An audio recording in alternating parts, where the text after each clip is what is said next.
Welcome back to the Best Ball Happy Hour here at 4 for 4 Football. As always, I'm your host, John Daigle. Joined today, first up, very good friend in life, Pro Football Focus's Zone, Ian Hartitz. Ian, how's it going fresh off our late night $350 draft on a site that does not exist to Hayden? About to say, I've heard that theme song twice today. Great Davey, great John. And I like the team we came up with this morning. Underdogs. I almost jumped in there. Oh, you should have. No, I was very happy with the fish we had in there. That voice you may know as last year's BBM winner, none other than Liam Murphy himself. Chess Liam. Liam, how's it going, buddy? Going great, man. Excited to get into some shenanigans and rip some drafts with you guys.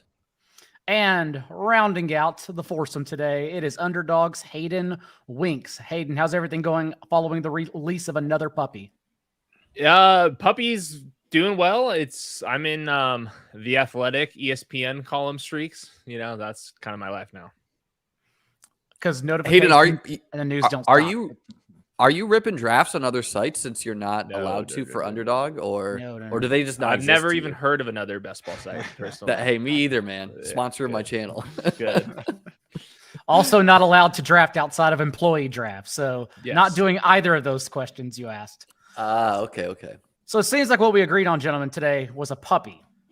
Now, Liam, do you want to draft together? Would you like to draft your own team? How do you want this to work? Do you want me to? I think we should just draft together. Get 4 voices in the kitchen. You know. Ian doesn't participate with us. He's on his own island. No. It's gonna be the 3 of us. Ian likes to have his own team. But how are we going to guarantee we get in a puppy together? Isn't it just going to be like I might have to double up. That's happened a couple times. This has happened twice already. Yes, Liam. To answer your question, we've been down every road so far. Okay, maybe you say in the private chat how many seconds until we click so we can like throw off the audience or something. Oh, see, this is why we bring Liam. We don't even think about these things. There we go. I'm ready. See this. 3, 2, 1, go. Just got to catch him off guard. Come on. Oh shit! Yeah. Oh, you got this. Yeah, you got it this time. Last week, I misclicked, man. I clicked on baseball.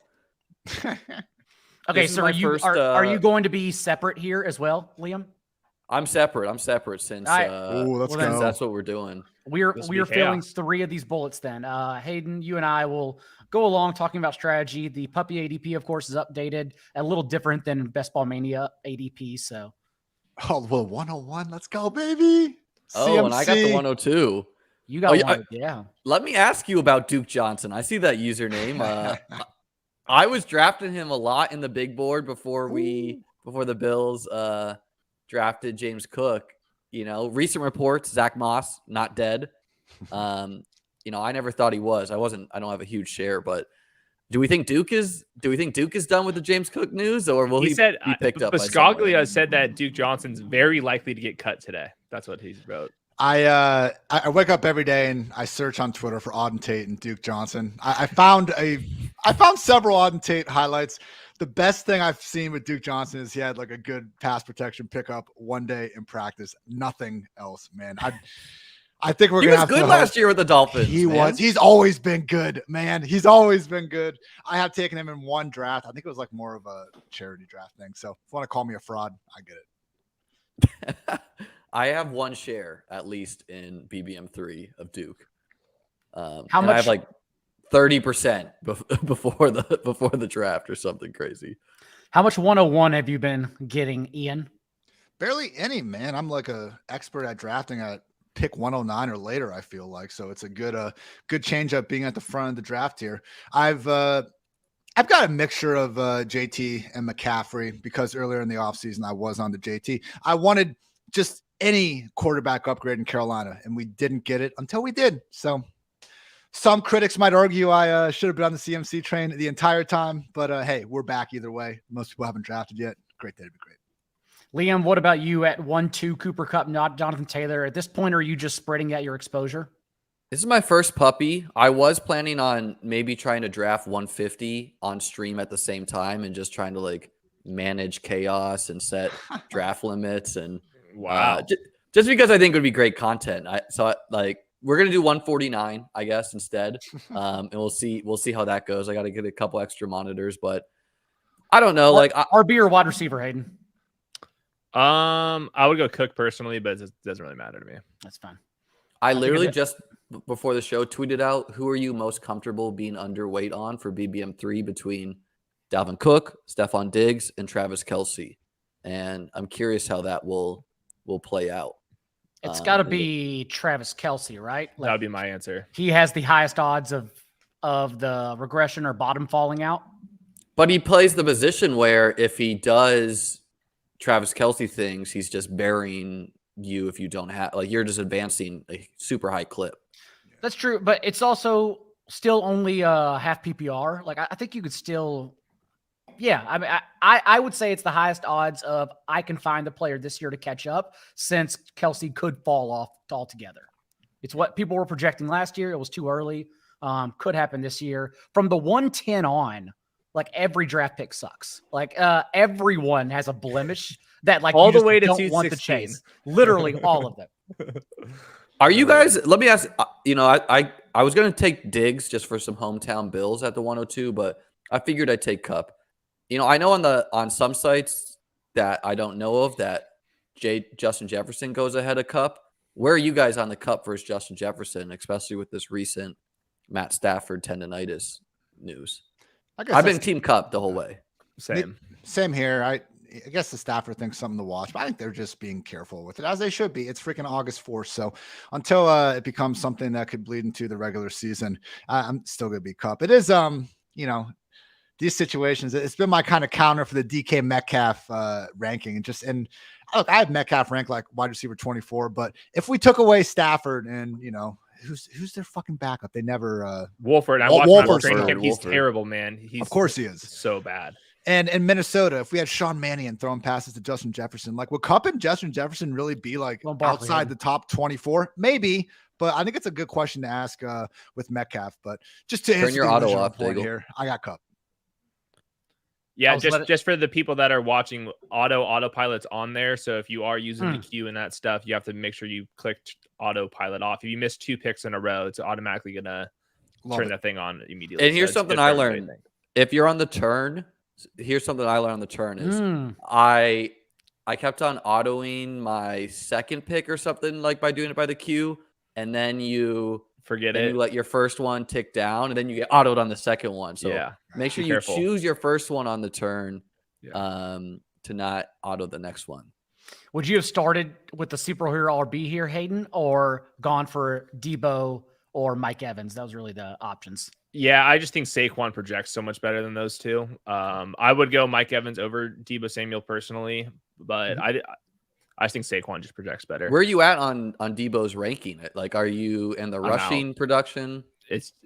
I'm just out on it. I don't trust I'm in on Debo. Trey Lance passing numbers, and he was like a regression candidate. There's so much target competition that I'm not sure if like his targets would like like just his volume in general is going to make up for like the potential regression that's coming his way. So I think when people look at his wide receiver splits versus the running back splits, they just look at the total points, and it was like 21 versus 20. So it's like, oh, who cares what he plays? But his expected points, man, he was the most efficient rusher in the league by such a large margin. Like his expected points as a wide receiver in weeks 1 through 9 was like 17.4. The rest of the year into the NFC Championship, I think it was like 12.7. So truly, like, if they're going to use that running back role, man, it's really going to be a problem. It's not good for him. We want him to be an alpha wide receiver 1, getting all of the targets, and even that's a little bit up for debate. I mean, George Kittle had more targets per game than Debo each of the previous 2 seasons. I think at cost, I want way more Kittle and Ayuk exposure in that offense.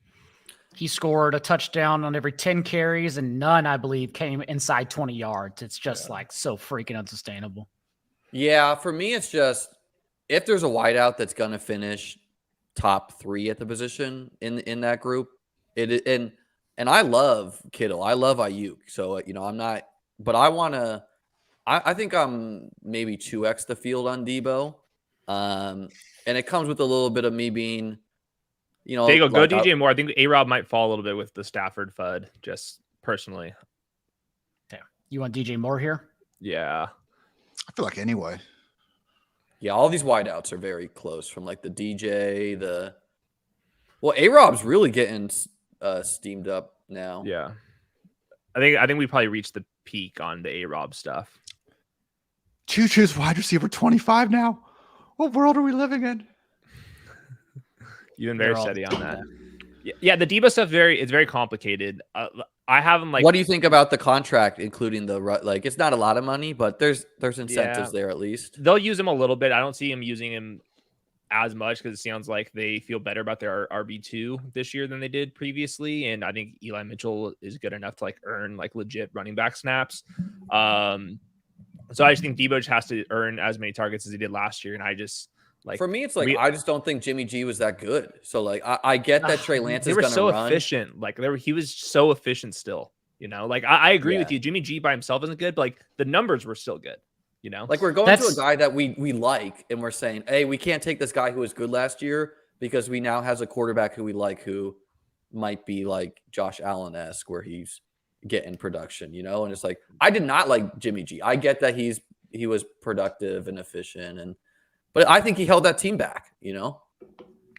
I'm not sure. For fantasy, they might play even slower. They might run the ball more. Like I think all these things could be true at the same time. It's the most complicated team to do projections for, I think. Their offensive line isn't good. Much worse. Yeah, you're right.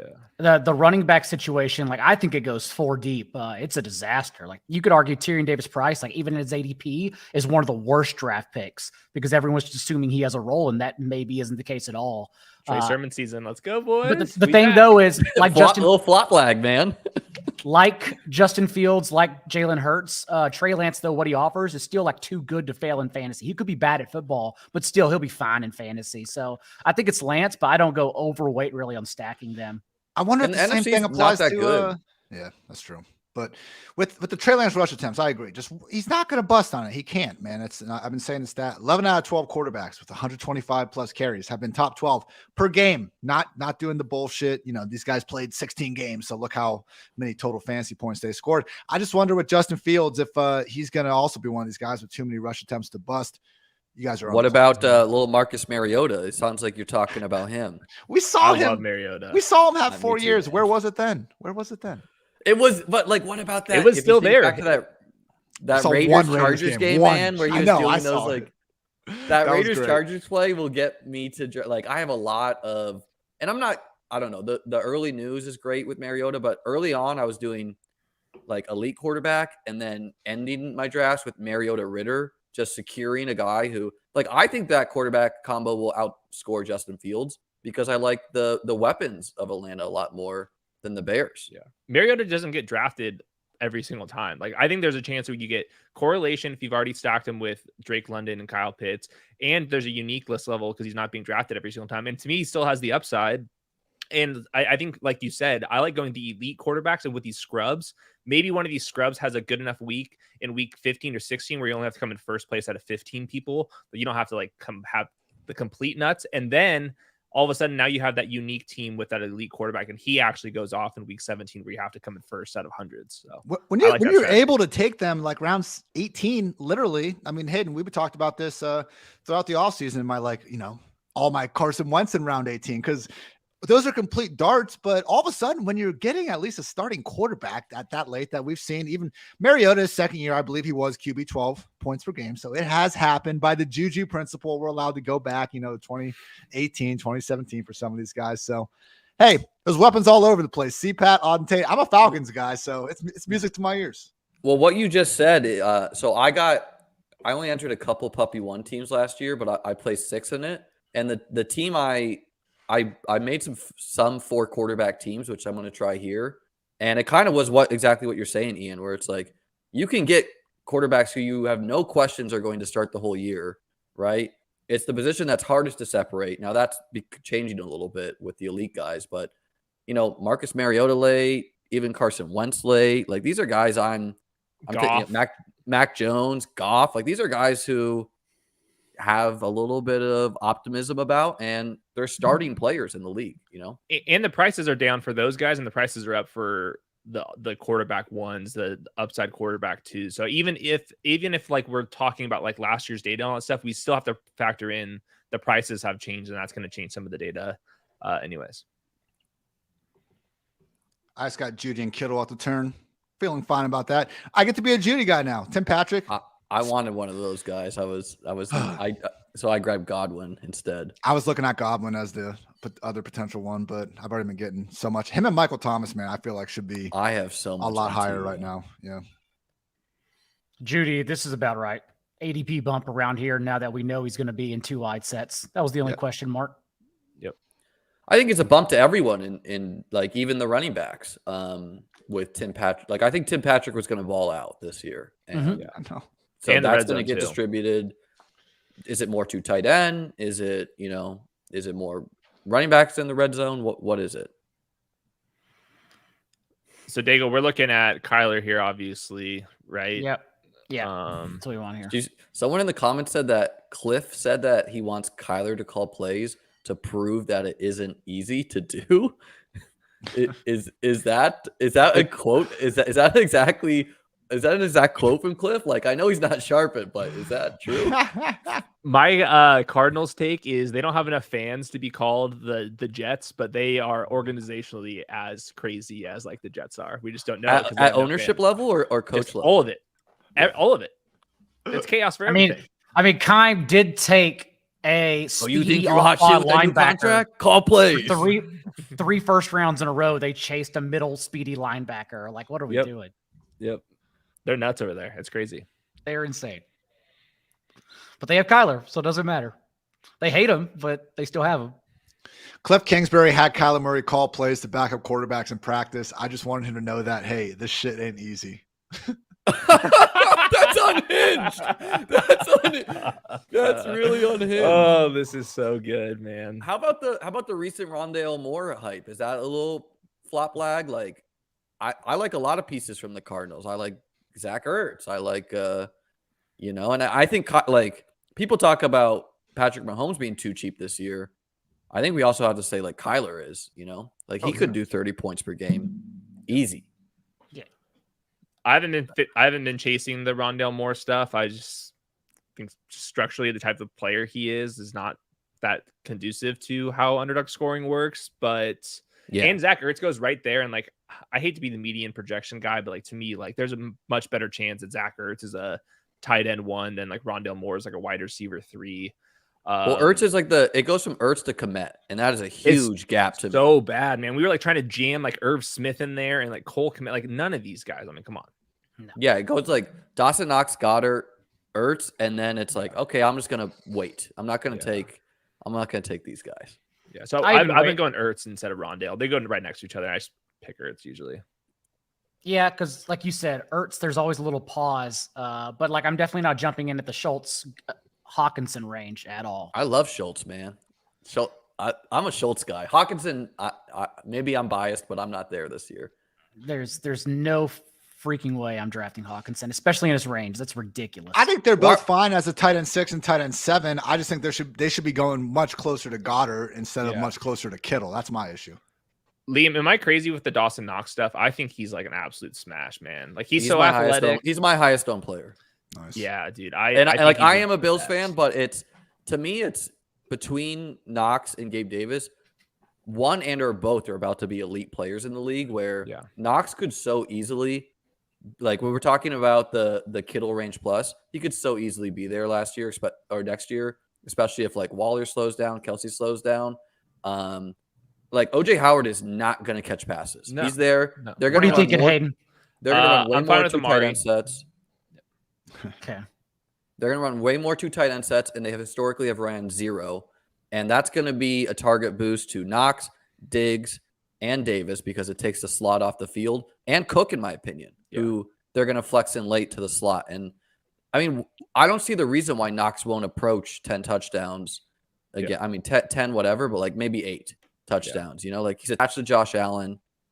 Like I'm there with you, and I'm happy to hear people like you and Josh Norris are there as well. Like I've been kind of on an island with the Knox shit. Yeah, it's like regression, and then we like just don't like look back beyond that. It's like, okay, like we got to get a little more nuance than just saying regression candidate. I was looking at Dawson Knox and his like man versus zone splits, and he's really good against man coverage, which to me is the harder thing to be good against. Like you can't like really fix beating against man coverage. He was really bad against zone coverage, but he was like a very undeveloped prospect, and he's still young. I feel like if he just gets better at zone, just like through development, all of a Isn't sudden zone you have stuff like, a lot less stable too.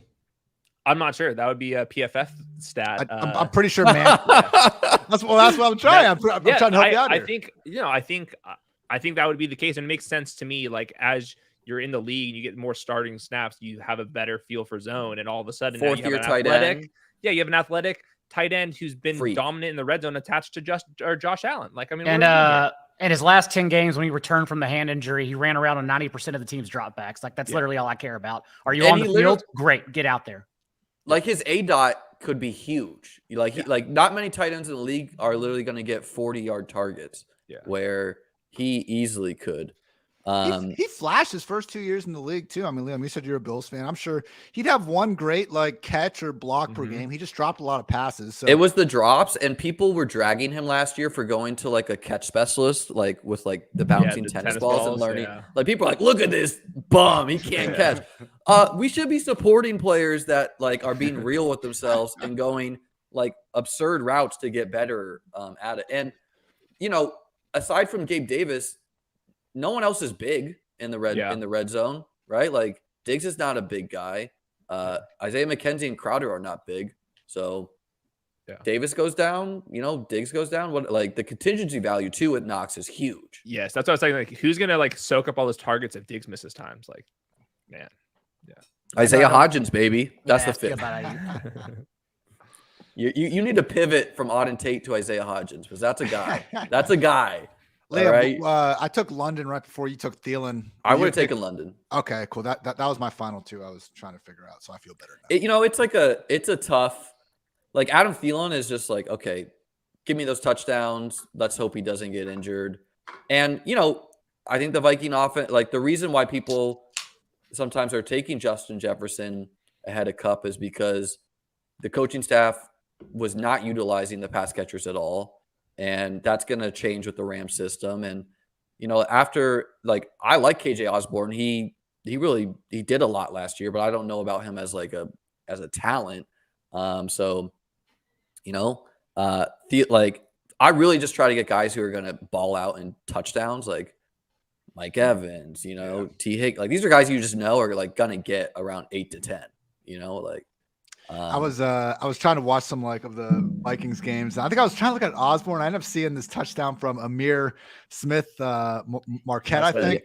Like, week 18 one. I thought he put this Bears cornerback into the dirt like Gabe Davis style at first. I went back and I watched it because I was so hyped to tweet it because I'm just a fucking loser. But when I look back at it more, I really think he stepped on the guy's foot. So, hey, you're a film junkie, man. Do you know the play I'm talking about? I have not been grinding the Amir Smith Marquette tape, unfortunately. I got married this offseason.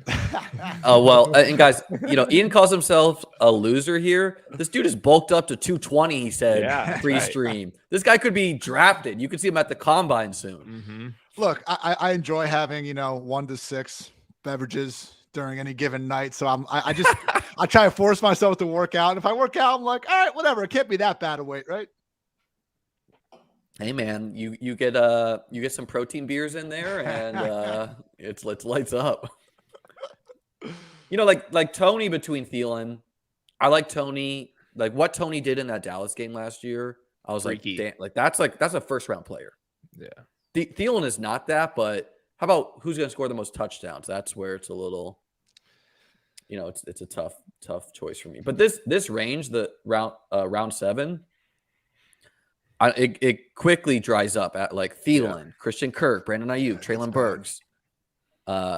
Chase Claypool was a big reach here. I'm not doing. What are we thinking, Hayden? I would pick just MVS. Say screw it. MVS over Renfro? I would. Better in best ball, as some might say. Yeah, we haven't picked Juju or Travis Kelce or anything like that. So if you're almost not betting against them necessarily, but if something happens to them, we would benefit. Yeah. Are you using rankings, Daigle, or you got the ADP? No, these are this is the Underdog top 250 that I curate. So it's the 4 for 4 rankings though, right? Yeah. Well, it's projections in ADP. I personally curate it. I'm like it's not the rankings. Like I literally updated according to ADP. Okay. I'm really just to make sure we're ahead or behind. 4 for 4 because 2 years ago when I first got into best ball on some site that won't even give us a draft board, you know, I was like literally typing to Google like best ball, and literally the only thing I could find was like 4 for 4 MFL 10 data or something. I was like, okay, sure, this is at least content, you know. And like look at us now. There's like the volume of drafts that have been at this point in the season is more than like maybe in the history of all of, you know, like the past couple of years. Like you said, Crazy. You literally do a daily show. Like I could log on to Twitter at any point, and I think I could find a live best ball show going on. Yeah, that's true. That's amazing that the Best Ball Mania 3, I don't know what percentage we're at now filled, but I would actually thought it would have been more filled, but still a little behind. I think a lot of people want to save their bullets for That's like Barbell. late August. Yeah. And honestly, I don't think the pure barbell is the best way. I think it's like news cycle barbell. So like beginning of camp is a great time to get a couple down. After a pre game. For about 44-45%, I think it looks like. Yeah, I think drafting right now makes a lot of sense because we have like some of the news. If you're like willing to like make the like leap and actually believe in it, I think this is a good time to like get it before everything's priced in. Like to me, like the Isaiah McKenzie, the stuff, like all that, those type of news stories, you're like, let me just act on that right now before it gets fully priced in. You're talked about my guy June, Dawson right? Knox. Yes, sir. Yeah. I tried to read that on an advertisement. It's like last year's winning team. Hey man, where's my DK commercial? Like back in the day, they had these dudes in Patriots jerseys. What, you know, I see Josh Norris everywhere. How about the guy who took down the contest? Throw me in a Bills jersey. This is how I won $1 million, and you can too. You know, we'll get the whole damn country signed up. Oh my God, Hayden, your fucking commercial with Josh. I forget where I saw that on. I was just dying laughing. Oh, you know, my gosh. I'm sure I'd be. You know, you guys did great. I'm sure I'd be worse, but it made me laugh. Much love. Funny. That was during Super Bowl weekend. I don't even know where any of those went. I haven't seen one myself yet. They pop up from time to time. I really like the tight end combo of Schultz and Knox, where it's like, even if Knox is high ceiling, low floor, Schultz is going to give me that around 10 points a week, I feel, unless, I don't know, he's just done it for 2 seasons in a row now, you know? Yeah. It just looks so boring, man. Like his athletically, he's like the most just a guy of the elite group. Yeah. But he still clocks in. Like I really like the RAS profiles for tight end because it's a position you just need to be athletic in. Shout out Kentley Platt. And Schultz is like a 7, you know? Like he's not like everyone else is like a 9.5, but he's in there. Dak likes him. I mean, the targets have to go somewhere. Like I was fading him, but then like, all right, James Washington doesn't seem like they're signing somebody. Like, I mean, it's like Will Fuller, man. Like, where are we at? No chance. No. What do you mean, no chance? I felt that report was worse for Will Fuller. Yeah, like, I thought that report was really convenient. And it's gonna come later. Just trust me, it's bro. the first time we've heard anything about Will Fuller this offseason. I didn't like. He was like, maybe later they're monitoring him. Anonymous teams. It's like, so easy to say after an injury. Yeah, like I could say that, right? Like anyone who thinks the Cowboys are signing Will Fuller or any veteran receiver like doesn't know the Cowboys at all. I'm just happy that Will Fuller plans on playing football. That's good. Well, no, I don't think that's what it means. I think it means that the agent wants Will Fuller to play football, unless this guy just totally made up the tweet. I think it means he's trying to put some outside pressure, get your name in the Googles at least. But, you know, like the only question with Will Fuller is like, where's his head at? It's not the finger to me. It's, you know, and I don't know, man. Like you got to take shots on Will Fuller. Of course. It's just the new Julio. It's new Julio. That's all we're doing here. I was so tilted when Julio was going after Odell Beckham with a torn ACL and Will Fuller. I was like, we're talking about Julio Jones. Tampa was so obvious. And he's healthy. What are we doing? Oh. Indy seems like they're staying pat. That's what's interesting about Hines and Pollard. I know we've heard the same tired running backs too is going to get used more in the slot this year. But man, if there are 2 running backs that can do it, it's Nyheim Hines and Tony Pollard. And you look at the wide receiver depth charts. I know the Cowboys are going to play Zeke over Tony Pollard. Are they going to play Jake Ferguson and Noah Brown over Tony Pollard? Like, are the Colts going to have How long is Paris Campbell going to be healthy enough Phillip out there to play Lindsay. over him? Apparently, Grayson and Woods have been having terrible camps. Like, I don't know, man. I think it's one of these tired kind of talking points that we have every summer. But Hines and Pollard have a chance to play 99. Yeah. Hines used to go in the and we get him at 113. Hines used to go regularly in the 15th round until that news came out, and that's where I got a lot of shares of Hines, because I really think that Carson Wentz is why Hines didn't produce last year, and Matt Ryan is like the archetype to produce with Hines. Like, could Hines not do kind of Cordero Patterson's receiving role / what he did with Phillip Rivers? And that's why I'm out on McKissick this year too. Is I just think that Wentz is not a pass catching running back producer guy. Look, obviously, real quick, obviously huge shoes to fill with that CPAT receiving role, but Hines is really good in his own right. So yeah, I think Hines is good at the game, and if Hines is in your lineup, that means JT didn't go off, and I think there's a big benefit of that, because there's a chance that JT just goes off, like, unless he's the slot, like they can both get there. But like if like you reach the ceiling, and if like Hines is like the starter, then all of a sudden the first overall pick is not in somebody else's lineup, and I think that's a pretty big benefit too. Bullock mentions Ashton Doolin, who's also been getting camp hype. I'm not believing. Has he though? Paris Campbell's good. Like, Alec Pierce is good. I'm not there. Well, the hype is that Campbell and Pierce are definitely working with the ones. Like, that's the 3 wide sets with Michael Pittman. Yeah, I think Pierce and Doolin are probably going to like split, kind of like Palmer and Guyton have in the past. We'll see if that continues though. I can't wait to get to home leagues where I don't have to worry about any of these bums. Only at 18 to 20 round best ball leagues do I give a shit about getting FFPC to put Zach Davis into the pool, or yelling at Hayden to put Jordan Mason in the pool. It's like, give me Jordan Mason in the 18th round right now. Stop it. I'll give you 10 push-ups. When he outperforms TDP, I'm going to need those touchdowns. Just draft Trey Sermon. No one's drafting the guy. He's not drafting a fullback. Get out of here. Isaiah Pacheco everyone's been on him for forever. The only person that can claim that is JJ Zacharyson. That's the only. Where are you guys at on that Pacheco? Like, I don't think Rojo's gonna retire. He'll be playing even if it's not for the Chiefs, right? Yeah, I mean that's what it comes down to, is Rojo getting cut on a 1-year deal. Pacheco does do different things than Rojo though. So I really don't know. But his ADP isn't really going up. He's still 17th, 18th round, so it's fine. I'm just drafting Clyde Edwards-Helaire. I'm just plugging my nose and just doing it. I don't care. Everything else seems bad over there. It just is like, yep. It's what if? Yeah, but it doesn't even have to be a running back. Like, what if it's none of the, like, it's just like, okay, this is a backfield we didn't really. Go Madison here. Hayden. Sky Moore got a handoff in the backfield. He's wearing 24. Like, have we just not been connecting this whole time? That's fine. Sky Moore 10 carries in week 1. My God, Twitter would explode. I struggled with Isaiah Spiller versus Madison versus Henderson. That's a tough group of 3 there.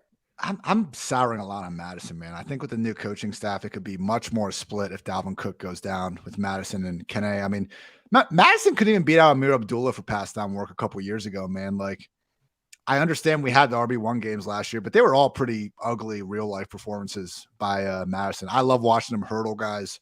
He's helped us out in the past. He's giving us nothing though compared to a lot of these other running backs going the range. Like Spiller.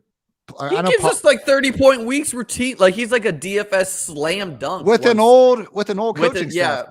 But if they go to running back, doesn't that mean that Madison's working in with Cook a little bit? Also, like, this coaching staff didn't draft Kene, so like, I don't worry. They also didn't draft Madison. Who do you think's better? That's my point. Kenny's like a special teamer, I think. I think Ty Chandler fastest guy in the team. I think Alexander Madison's the goal line work. It's not even the catches. If he just flops into the end zone twice because the Vikings are good, like, sign me up for that. Plus, you mentioned Madison in his range. Like, Madison, this range is great considering these other backups like Rachaad White and Tony Pollard. Like, everyone's just hammering them. It's crazy.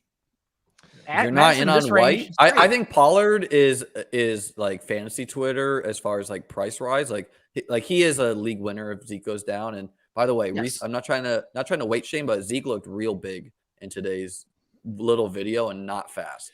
I'm tired of the Madison Pollard comparison, though. Pollard had over 1,000 yards last year, and Zeke played 17 games. Like Madison is never. How many usable weeks did they give us, though, Hayden Winks? I know that's you. I know that's you. Talk about the usable weeks. If Tony Pollard's in your flex, your team's shit. That's the facts. And redraft, you can't start him. Like, you literally no one started him. Yeah, you could, and your team would come in last. I guess you could, but you suck. Yeah. I think from after let's take in this draft. This draft went a little weird with running backs, but I don't know. From Chase Edmonds in this draft to Dameon Pierce, like there's going to be league winners in this range and or contest winners from that whole tier. Like James Cook, Devin Singletary, Damian Harris, Rachaad White, Ken Walker, Cordell Patterson, Rashad Penny, Dameon Pierce. Like who are the guys that you are most confident in this range? Darrell Henderson, Melvin. Melvin, you're most confident? Is it contingent value or is it everything? Give me a little bit of either. I think he has like the best blend of like contingent top 10 running back, and there's a chance he actually is like a flex worthy. I think. Hayden, what do you think? Melvin's arbitrage. Not Rojo. I would go. I think KJ Osborne. We've already been betting on the Vikings. Melvin's 29. Like we can't. Like I see the contingent thing is what I can't ignore with Melvin. So, but I do want to take Melvin after Patterson, Walker, usually James Cook, Penny, Damian Harris. I would take him over James Cook, and for sure, yeah. Freaking Melvin. I think that comes down to how much two tight ends you think the Bills run, and I'm like hooking to a narrative that I think I was ahead of the curve on there. But how about Daigle and Ian? Are there who are the running backs you have conviction in? Like Ian, what do you think Cordell's role is going to be this year? Unless your guy. Dude, I think he's going to be the featured running back. That's everything in camp is they're basically resting him to feed him the ball in this last year. Look at all the additions. A fifth round running back in Tyler Algier. Like, I don't think Damian Williams could maybe do something. Mike Davis had like 200 combined targets and rushes last year. They got to replace those somehow. But I think CPAT is just like a poor man's Eckler, basically. Like we saw what he did last season in the first half of the year, and that was work as a top 8 running back. Even after he came back and played through the ankle sprain, he was still like a low end RB2. He's going now outside the top 36, man. So like at that point, I don't know what people are afraid of. Yeah. Do you think he's going to be more wide receiver this year? That's fine by me. Give him more targets. Yeah, no, we would like that, but could be. I don't know. I don't particularly like who is taking over here. BYU, Tyler Algier. Like when Josh and I did our rankings, and we looked up and we had him in like the low 90s, late 80s, and we're like clearly ahead of ADP, and we're just like, I haven't heard CPAT's name in a podcast. He used to be ever. in that range. He used to be in that range too. This entire offseason, no one's even saying anything good, bad. It's just like, forget him. He's not the shiny new toy. So. Davis and I only were talking about CPAT, but he used to go in that range routinely in the 80s. I think it's fine. I don't know. I'm in on CPAT. Yeah. I got him. Hell yeah. Who? I think Chark's undervalued big time. I had Chark versus Gamewell, and I was just trying to get to Chark. I think I'm done with wide receivers now. Funky draft here. I don't know how I feel about it. We'll get to it later. This is going to be probably a 5 or 6 running back team, Hayden, since Cook and Madison. I guarantee this team will be better than what I put up in the randomizer here in about 20 minutes. Yeah, you got a heart out. Dude, everyone's like requesting me like these tweets too. I'm really close to getting to like 100,000 followers. I'm just gonna start tweeting some absolute bullshit, and people are like just gonna completely abandon me when I need them most. Matt Ryan, round 13. Wow. See, like at this point with the uncertainty, maybe not so much in this, but after Justin Fields, man, Deshaun Watson, he's the only quarterback that's really gonna. I love Jameis Winston. I love Jameis this year. You already have Olave too. I'm down to, and yeah, I've had a bunch of Michael Thomas, Olave. So from that standpoint, I'm down to stack. I guess my thing is I don't see this huge. I think Jameis is fine here. If you have Tyreek or Waddle, okay, I guess go Tua. But I think you can go all the way to Wentz with this like QB2, QB3 tier. So just stack whoever's easiest with your lineup. Dave, who's our quarterbacks available? Just curious. Do we have any correlation here? Not really any correlation, but we can catch up and get some. Is there some running Baker, back we like? We got Watson and Cooper. No, not Watson. He's not playing. Are you more Marcus Callaway guys or Deontay Hardy? I got a lot of Callaway, man. Yo, Hardy's actually good though. Something I try to do in you can basketball. go Hamler, Daigle, or Nico. Yeah. Nico's right at ADP. I like Nico. I mean, Hamler should be around this range. Eventually, he'll get there. Agreed. I try not to fully abandon my priors from the year before. You know, like I've made that mistake in the packs where 2 years ago I had a ton of knocks. Last year I was like, oh, the Bills run 4 wide receivers. You know, like that's why I want Sanders, Beasley, Davis, and Diggs. And then it was like, oh, nope, they're not doing that anymore. You know, like they changed their scheme. And so it's more like I was kicking myself that I didn't have as much knocks as I wanted last year. And so, yeah, I don't know. I forget what I was even saying, to be honest. I was trying to remember what the hell I was going to say, man. I think we all just blanked there. But seriously, I don't know if anyone has Hayden. I'd love to see this, man. Like, Marcus Callaway. Oh, yeah. Hayden, who are the most volatile players, like ADP wise? Like, who has the largest standard deviations from draft to draft? Because I feel like Deshaun Watson, I bet I can guess him. Has got to be like all over the place. Like, who knows where he's going? Especially in I think Ryan Tannehill. He goes like undrafted half the time, and the other half the time he goes like in the 14th round. Traylon Burks has moved a lot. If you're adjusting for like how high up the board he's been, MTS Ramondre, people are taking deep chances on. Judy and Sutton went up big time. Probably McKenzie now. He just went. Yeah. I don't have access to that data. So Dobbs or Dubes, however he wants to pronounce it, also has been, I've seen from 13th round to like 16th round. Evan Silva's favorite Green Bay Packer wide receiver to target. You can hear that interview on the PFF Fantasy Football Podcast tomorrow night. I'm keeping it simple over there. It's just if Aaron Rodgers says he's the guy, I'm going with that because none of these guys are supposed to be good in their own right. Like none of them. So just as Rodgers says, Allen Lazard's my one. Sure, Allen Lazard. I'm going to draft him. If he likes Romeo Doubs late, sure, I'll go with him too because none of these guys are supposed to be good. Come on. Nah. Yeah, Lazard and Doubs are the only dudes I'm taking there. I mean, a little bit of Sammy Watkins, and I thought he was cooked last year. Like the Sammy Watkins. But he's like a weirdo. He's gonna vibe with Rodgers, man. The Dolphins like, play. The guy's talking about like lizards so bad, and shit. Man. Just stop running. Come on. Oh, it was tough. All right, it seems like we have a ton of wide receivers. Yes, we have 8 now. We're done. We're gonna need running backs. We're gonna need a quarterback correlation. I would still draft Watson in a third quarterback. You guys cuffed Dalvin with Madison? Yeah, I wasn't really paying Boo. Ooh. Yeah. I'm about to say I have 8 wide receivers too, but I at least got McCaffrey, Kamara, and Fournette holding it down. You got to ensure you finish at least 4th in the league. I do think that if we did handcuff, we don't need as many running back points, right? Like to get us. I mean, I was thinking 5 max. Are you thinking 4 though? No, I would go 5 still, but okay, that's what I was thinking. But like we also the way we drafted tight ends with the Ertz Goddard double tap, we don't need a third tight end either. Yeah, I agree. We'll figure it out. Let the wide receivers fall where they may. This range of wide receivers has also been very finicky throughout camp. I'm going to get a falling Trevor, you know? Yeah, this is the part of the draft where I'm looking at the quarterbacks versus the wide receivers, and I'm like, man, these wide receivers look terrible. Like, I feel like we've found like all of like the guys from like last month, like Nico Collins and Isaiah McKenzie. Those guys they've graduated from this tier, and now we're stuck with the guys that are like the true distant number 3 receivers. So if I get some of these quarterbacks, I've been firing. Well, we're gonna have to have some of these quarterbacks. All right. I took Tyler Higbee. I should have taken Hunter Henry because now I'm taking Mac Jones to stack him with Devontae Parker. So fuck. We'll work on it, boys. We'll work on it. I sure as hell wasn't going to take Tyrion Davis-Price. It does seem more and more.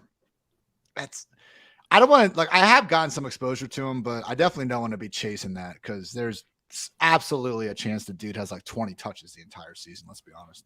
Have you been more pragmatic with your builds, Liam, or is there a particular number or structure you typically go after? I do a lot of weird things trying to get unique from the field, and it's partially trying to get different. Like Hayden put out a tweet today that something I've been saying for a while is if quote unquote fish are the only ones using the strategy, I think I can draft sharp fish teams. And like if sharp people just are narrow minded, like this is the correct way to draft. I don't want to draft the best version of that with everyone. Like I'll do 4 tight end teams. I'll do 4 quarterback teams. I'll do 0 RB, but stop at 6 wide receivers. Yes, that's the key. That's my flag plan this year. Is we're doing 6 and 7 wide receiver teams with early wide receivers. 2-8, 6-2 is some of my favorite builds where both my quarterbacks and both my tight ends are elite. And it's like I don't see how this team doesn't advance. I have 8 dudes with contingent value at running back. I just need points, Liam, and with the playoff formats, Have you done the infamous wide receiver, Zeke, David Montgomery start? No one's doing that.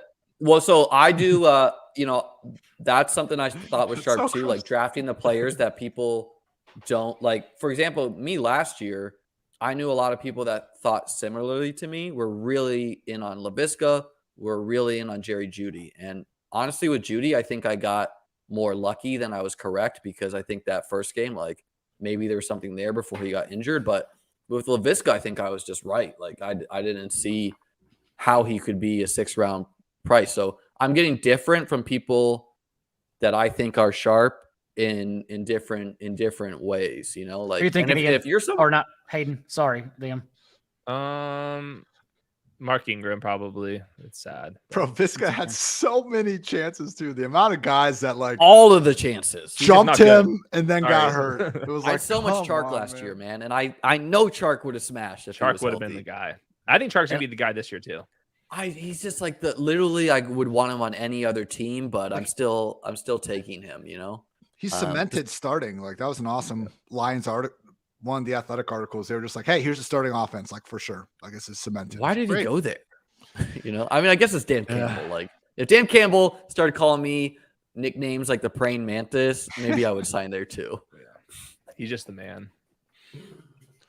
It is an odd, like 1-year deal too. It's basically just hey, come here until Jameson Williams is ready in 2023, and then we'll see you later. They give him 10 mil. 10 mil is good. I was about to say that might have just been more than anyone else was going to offer. Yeah, I'll take it. I would take it. Some are saying DJ Chark's better in best ball. Oh my. When do you think? What happens when Jameson Williams returns? I don't play Dynasty, so it doesn't really matter to me. Yeah. I think it will legitimately be like Thanksgiving. Bro, that mattered. Yeah, but that doesn't like I took Jeff Wilson last year after he was injured because that's how the game is played on Underdog, with playoff weeks. Yeah, where's Jameson Williams going now? He was like 110. I think he's now at 135, 140. Yeah, he's like in the 150s. He won 150 in this draft. So now I think you got to be open to it because it also like your team just way better than the other Jameson Williams team. So I'm buying the dip on him, but I think that DJ Chark just like projects pretty damn well. What if he sits out the whole season? I don't know. I know the trendy thing is restore the roar. I mean, the Lions really bad, I guess. I mean, I know like if you're a true nerd, you're talking about the Lions are going to make the playoffs this year, and I'm not denying it. I've seen the second half schedule. It's possible, or they could be the same kind of dog shit team they've been for the better part of forever. And if that's the case, man, I just wonder what's even the point of bringing him back along. So there's going to be a right price. I think when he gets more into, he's still been going like kind of high wide receiver 50 range. So once he's into kind of the 60s, I think that's a little more reasonable, which if that's where he's going here. I think we're getting to that price range where I'm in. Yeah. I've been fortunate where most players I was taking early have risen, but when you've been taking players that are now like I was experiencing it with Hurts, I was experiencing it with Michael Thomas, I was experiencing it with James. I'm like, well, I still gotta kind of get these guys. Where I still think I'm right on the players, but I'm not stoked that the market is not agreeing with my earlier bags. All right, Dave, we need quarterback play. We took DJ Moore, right? We did take DJ Moore.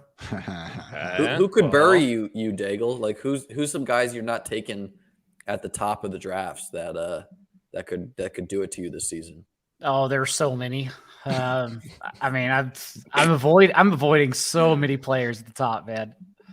I think that's fine, man. I think that's wide totally receiver fine. 10 through 24. Everyone is so certain. It's like, dude, the wide receiver who are drafting at wide receiver 24, like Rashad Bateman, could easily outscore Mike Williams, Michael Pittman. Like, I just don't assume. I just kind of let it all fall to me. Kyle Pitts could outscore all those guys. Kyle Pitts could also finish the tight end 7, and it wouldn't be shocking at all. Like, the Falcons are going to be bottom 5. Baker. We got to get Baker. Fading players was a big part of my strategy last year. Like, I had this is a different draft landscape this year, but last year I had like 0 Zeke, 0 Kamara, 0 Derrick Henry, and again I think I got lucky on Derrick Henry rather than I was right. But it was kind of the thesis, like the guy would get just too many carries. This year I think like I'm not fading as many of the top end of the round 1 guys, but guys like Joe Mixon, I don't think he's that different from then like all the way down to Javonte Williams. Guys like again, Derrick Henry, I'm not really there. There's some guys that could do it to me.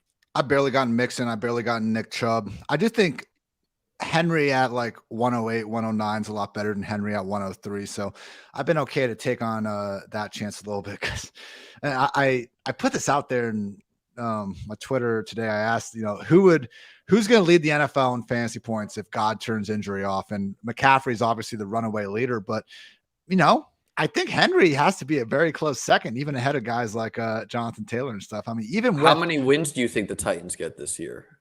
I think they're not that good, but I think that every year not being good either. Yeah, but they're kind of like the Seahawks in that I'm not sure it matters. They might lose by 21, and Derrick Henry still has 25 carries. So, and their division outside the Colts is pretty bad. 4 games against the Texans and Jaguars every year. It's what worked for Jonathan Taylor last year. Henry was banking on 30 touches per game, and he's going the wrong way now post-injury. So I worry. I do kind of like Joe Mixon at the end of the first round. Same. Everyone mentions the improved offensive line, but we forget Zach Taylor's still one of the worst coaches in the league. Like I don't trust that offense whatsoever. Like Joe Mixon could be the one who's actually the most prosperous among them. So I kind of like leveraging against the Bengals passing attack since everyone's so high on them and going Mixon instead. My biggest stand early has been I've liked the running backs at the 2-3 turn more than the wide receivers there, like the AJ Browns, Tyreek Hill, Debo. I don't like them nearly as much as like rolling the dice, like old Saquon, give me Fournette. You can sell me on Javonte. You can sell me on DeAndre Swift. All those guys at that, I was just like going running back there, especially if you go Cooper. That's the part of the reason to start like Kupp, right? Is because the running backs at the 2-3 are better than the wideouts. Yeah. That and I was going to go 4 quarterback on this team, by the way, but with me having like Tannehill and Trevor Lawrence, I should just not get this cheap. So I'm going to stop at 3. And no correlation with them. Man, you really feel confident enough like to have Lawrence be your QB1 there? I felt like I've usually been kind of drawing lines like with Fields as like I need a quarterback at this point, or is this more just didn't get one before? For me, it's like I should like when I look at my team, I have really strong tight ends. I have really strong wide receivers. I have Javonte Williams plus 5 other dudes I like, and then like Tannehill scored 7 rushing touchdowns 2 years in a row. If he doesn't get benched for Malik Willis, people were drafting him too high this year, so they're down on him. Doesn't matter. Like, all right, we're going to shake up. Trevor Lawrence could be like I prefer to have a pass catcher. Like I'm not gonna have any correlation on my quarterbacks probably, but when there are 3 dudes super cheap and like if my studs produce, it doesn't really matter. And then just like Tannehill could do it on the ground, Trevor can do it on the ground, and again Trevor's ADP is 145. I got him at 170. Fair. Yeah, Tannehill more rushing touchdowns than Lamar Jackson over the last 3 years is just one of those. Do you guys think Malik sees the field this year? No. Not without an injury. Not like if Tannehill gets hurt, fuck Logan Woodside though. What about Desmond? Does he see the field? Yes. That one I'm more confident in. Sam Howell won't. You're more confident that Matt Corral won't. that Desmond won't see the field. Yeah, the Falcons are a 3 or 4 win team, like guaranteed. That offensive line is so bad. The talent isn't good enough to support Mariota. Like, definitely Ritter will see the field just because they don't have a choice. Yeah, I'm just be like, screw it. I'm way more confident in Ritter playing than Malik Willis. Yeah, I think Mariota might be the best. But Malik's ceiling is the highest, right? Who's? Like if Malik plays, I've done some Tannehill Malik teams. Man, bro, we saw Taysom Hill be a QB1. How hard can it be? I think Malik with the over under for those games, like the implied points would be like 14. Blake Willis was so bad under pressure too. Like he's not even close to the same prospect as anyone else. We went in the 3rd round. All these guys are trash. Let's just I agree with you. I think Kenny Pickett's trash too. Hold on, let's see. If Hayden fired off a tweet that said Kenny Pickett's a lock to start week 1 back in May. I don't even know if he was joking or serious, but I took it as gospel. And so when I go pick quarterback, I've been going Pickett. You got to mix in those Mason Rudolph stacks. Yeah, I would still go Pickett. The Trubisky stuff sounds really bad. Yes. Trubisky stuff sounds really bad. At least Pickett has a reason. He's a rookie. The Trubisky stuff being this bad is like, okay, like let's just move on. There's not been negative buzz on Pickett either. It's just like if you're going to think of an organization that's going to like bring the quarter, like you have to earn your reps. Like the Steelers is like such a lock to do that. We're getting the naked Falcons correlation with the Cardinal stack, Hayden. So which quarterback? Come on, bro. Mariota, of course. Come on. Have you guys watched Desmond Ritter? Like, he's not even good. Like, no, I've not. Mariota. I've watched Mariota. Hey, do you see the end of the Notre Dame game when he's got the football and he goes like to chuck it into the stands and he like throws it 5 feet in front of him? Like he can't throw the ball. He's going to be an offensive coordinator in the NFL, but the guy cannot throw the football at an NFL level. I'm sorry. This is the awkward point in the draft where I'm just praying Carson Wentz falls to me, and then I'm like, God, this is. I promise you, I will take Carson Wentz. Oh, I need a 3rd quarterback. Yeah, all right. And I'm kind of tight that Mariota went because it's like, oh damn, I got to go pick it if not. Again, oh my God, is Mason Rudolph news coming from anyone besides Mark Kaboly? I mean, he said that he's now is he a guy to trust? With the ones? Nah, I mean, Kaboly loves Mason Rudolph. He's very biased. I heard that Trubisky had been taking like every snap with the ones until like the last day, and now like Mason's starting to mix in. And what was they have like their offense versus defense drill from the 3-yard line. 7 shots. 7 shots, and Trubisky's like 3 for his last 20. Like it just, again, it's just practice notes, but like be a lot cooler if they just weren't horrendous. Yeah, it sounds bad. It's it's also PTSD of Trubisky. And you got Trey. You don't need a 3rd quarterback, man. Nah, that's fine. I mean, I might take. You got to bet. You got to bet on Trey being the guy when you take him. It's a fair point. Well, if the big dog gets hurt, I've been taking some Hassan Haskins. We'll see what happens. Dog. All right. Ian, Haskins and Hilliard, they're just not being taken. They should be. We're going to stay around, Ian. Just quickly review teams. If you need to get out of here, you have a heart out. So I do need to bounce. Liam, fun time, man. Hey, man, John. good to meet you. You too, man. Always a pleasure, guys. PFF Fantasy Football Podcast at Hartitz. Love you guys. Later. Never heard of it. Liam, walk us through your team here. Yeah, I want to see it. Let me paying much attention. Let me pull it up. Let me pop this out actually too. The quarterbacks are not correlated at all, so that's not usually the plan by me. I kind of wanted to rip a weird structure just to show people how I would do like a 4 quarterback one, running back the puppy magic, but. I feel good, man. I went with a 3-6-7-2 structure where I'm confident I have 2 tight ends who I view as elite talents in Schultz and Knox. My wideout core I like a lot in Kupp, Higgins, Allen Robinson, Godwin, Thielen, Olave, and Romeo Doubs as a late dart. My running back crew, we got the Javonte anchor. I'm not worried about this recent split. And honestly, I don't care if Javonte's a low advance rate player, right? That's like part of that's honestly good. If you can make the playoffs and you have a low advance rate player, my puppy team, by the way, that got 6 last year, it had CMC. Like the running backs that were doing it were like Ramondre and Devin Singletary and those type of guys. So I got Javonte, Rashad White, I think is drawing live to steal some pass game work from Fournette, and his contingent value is huge. Isaiah Spiller, going to take some low value touches, high contingent value. The other guys suck. Michael Carter, people are just saying that he's dead. I don't think that. I like Breece Hall a lot, but Michael Carter. The Athletic called Michael Carter the RB1. They're like, eventually Breece Hall is going to get it. But they're like, RB1 Michael Carter returned to practice. Like that was like from the Athletic. I didn't. Have you seen any of the videos of Breece Hall in practice? He's looked real smooth. Like I was like, God damn, this guy just running against air. I've been like, everyone talks up, Garrett Wilson, he slips, even though he has first round capital, Elijah Moore.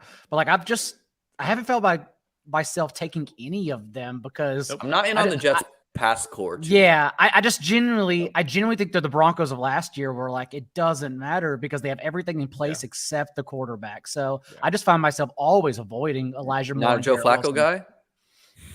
If Joe Flacco started, I'd actually be more confident, honestly. I'm not even as a fit. I think I'm the same dude. I'm not joking. I know.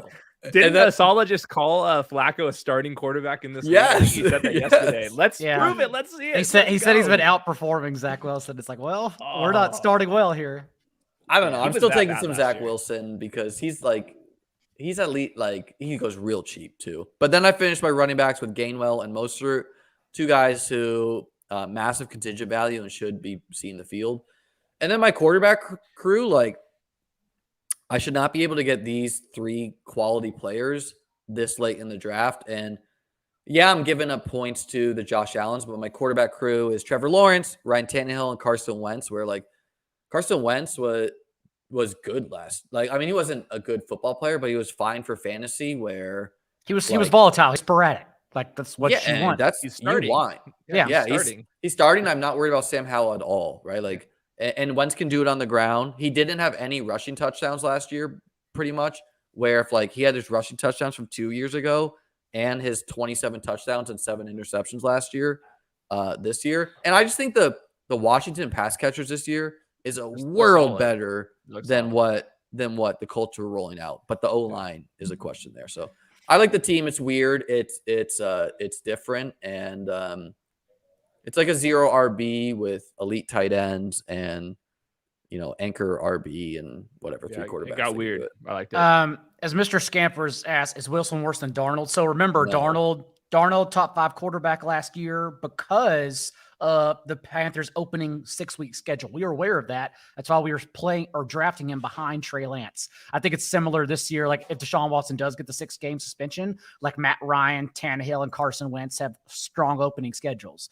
But for the Jets and Zach Wilson, I don't know if you've seen it, Liam, but like look at the Jets' first 2 months. They gave them, I think it's actually graded as the toughest schedule in the NFL. Like it's a schedule where their first 2 months they could win 1 game. It is a disaster. So let's read it off. I'm pulling it. I mean, I don't really look at opening schedule as much as Ravens, for playoffs, Browns, Bengals, Steelers, Dolphins, Packers, Broncos, Patriots, Bills. Damn. Yeah, that's tough. Good. Well, the problem is they're just like probably comfortably 4th in their division. So every division game is not what you're wanting. Like, where are you guys at on the Dolphins could be a 12-win team. They could be an 8-win team. Where are you at on the Dolphins? Yep. You're not in? No, out. Do you think that their I'm not out, but I'm really good? I understand the volatility. I'm not out, but yes, I just like the 49ers. I'm very worried. You think the Dolphins are the 2? I mean, the Patriots are the 2? I think so. I think Mac Jones is much better than Tua. I think that this coaching staff is like the most inexperienced coaching staff in the league, and we're just like he didn't like call plays or anything. Like, there's like some weirdness with just upside there structure. I thought Brian Flores was a good coach too. Like, yes, agreed. So there's like a lot of weird. Not an offensive mind though, right? Like he was a defensive guy.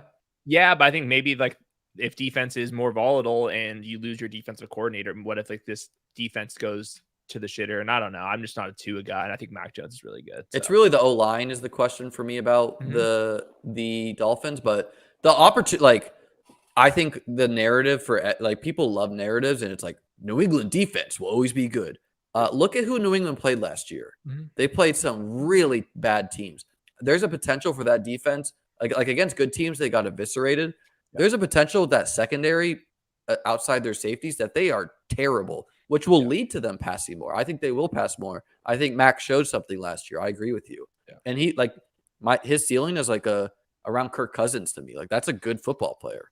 I think it's higher. I think he'd be like Phillip Rivers. He's like a freak. Like Mac Jones is like a freak. Like he obsesses over this stuff, and I know that's like reading into it, but like Saban and Belichick love this dude, and like who am I to go against those two? Like sign me up. The good news for you is that you could still stack Mac Jones so easily. Like I think even on other sides top that don't 5 exist, quarterbacks. I was surprised. Yeah. I go Parker, Henry, Mac Jones, like almost every single draft, like round 12, 13, 14, whatever it is. You go Kendrick Bourne. You can go John. Who's the guy you don't take there? Tied in 4 builds. To me, it's Parker. Myers. To me, the guy I'm not taking is Myers. Same. And I think people don't realize that Tyquan Thornton could squeeze Myers for slot reps. Like people just assume because Tyquan's fast that he's playing outside. New England needs speed on the field. Everyone else is slow. But Tyquan, he's listed on ESPN depth chart as a slot after Myers. And, like some people like to say that's just interns doing that. It's generally kind of accurate. And there's been one report that he was getting reps as like the speed slot. Yeah, I'm not convinced that Jacoby's going to stay in 2 wide receiver sets. Like I don't really care about the rest of it. If you're not in the red zone package, like GG. And I think Devontae Parker's like that dude. So you're comfortably with Bourne is in 2 wide receiver sets? I don't even know if it's going to be Bourne or Aguilar. I don't know who it's going to be. All I know is like that Devontae flop lag Parker on Aguilar. Yeah, I think so. John Smith, he goes undrafted. He got paid. Like Nelson Aguilar makes so much money. Like I think we're writing him off. I think that he's going to play over Tyquan Thornton. So that's like one of my like shitty little takes. Is just I think Aguilar is going to play over Tyquan. Tyquan's going to be there when Nelson's gone. But I think Devontae Parker to me is like he's going to be in every formation, red zone, whatever. He's going to be the guy out there, and he at least was going after Jacoby Myers. So that was my guy.